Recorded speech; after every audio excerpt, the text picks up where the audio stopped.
अब देखिए, नीतीश कुमार को लेकर बीजेपी के सुर भी बदल गए हैं। पूर्व डिप्टी सीएम तारकिशोर प्रसाद ने कहा कि नीतीश से गठबंधन होगा या फिर नहीं, ये बीजेपी के आला कमान को तय करना है।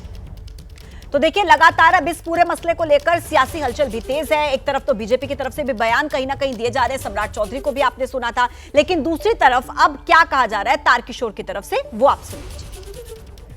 पूर्व डिप्टी सीएम एवं वरिष्ठ बीजेपी नेता तारकिशोर प्रसाद हमारे साथ हैं। सर, जदयू में क्या कुछ होगा, इसी पर सबकी नजरें टिकी हुई हैं। सवाल ये भी उठ रहा है कि नीतीश क्या फिर से पाला बदल सकते हैं।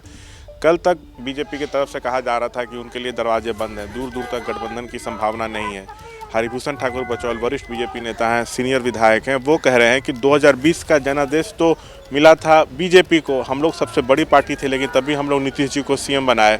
सो अगर वो सीएम की कुर्सी छोड़ते हैं, बीजेपी का सीएम बने, तब गठबंधन पर विचार हो सकता है। देखिए, भारतीय जनता पार्टी ने तो श्री नीतीश कुमार जी पर 20 वर्ष से भरोसा करती आ रही है और विगत बिहार विधानसभा के चुनाव के बाद उनकी सदस्यों की संख्या कम होने के बावजूद भी उन्हें भारतीय जनता पार्टी ने मुख्यमंत्री बनाया और भारतीय जनता पार्टी लगातार उन पर भरोसा की। लेकिन एक दो जो घटनाएं हैं जो भारतीय जनता पार्टी को चकित भी किया, और मुझे लगता है कि बिहार की राजनीति में जितने वो प्रासंगिक थे उतने वो अप्रासंगिक भी हो गए। सिर्फ पादा बदलने के कारण उनकी जो राजनीतिक विश्वसनीयता थी वो कहीं न कहीं दरक गई, समाप्त हो गई।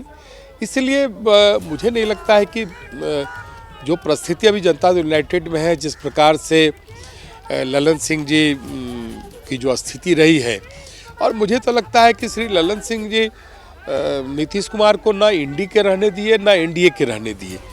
लेकिन मुझे लगता है कि अब भारतीय जनता पार्टी कहीं से भी नीतीश कुमार जी को स्वीकार नहीं करेगी। अगर सीएम की कुर्सी छोड़ें तो क्या आलाकमान विचार कर सकता है, क्योंकि राजनीति जो है संभावनाओं का खेल है। अभी आरजेडी से भी बयान आया है कि नीतीश पर बीजेपी डोरे डाल रही है। देखिए, ये तो राष्ट्रीय नेतृत्व को तय करना है, लेकिन जो परिस्थितियाँ बनी है, जिस प्रकार से भारतीय जनता पार्टी के साथ उन्होंने विश्वासघात किया, हम सब एनडीए गठबंधन के नाम पर जनता से वोट मांगा, जनादेश मिला और हम लोग बहुत बेहतर ढंग से सरकार भी चला रहे थे। देखिए, जंगल राज समाप्त करने के लिए हर आवश्यक कदम को उठाया जा सकता है, लेकिन राष्ट्रीय नेतृत्व को तय करना है। लेकिन इसकी संभावना छिन्न लग रही है। हमारे साथ तमाम मसलों पर बातचीत करते हुए तारकिशोर प्रसाद। कैमरा पर्सन विशाल राय के साथ Shashank Kumar, ABP news, Patna.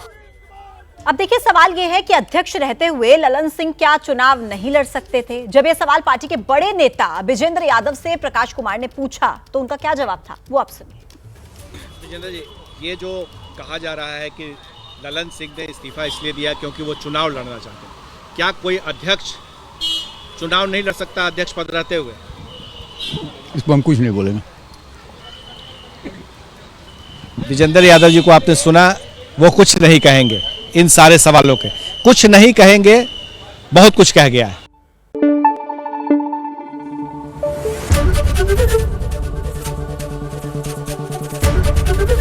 ABP news आपको रखे आगे।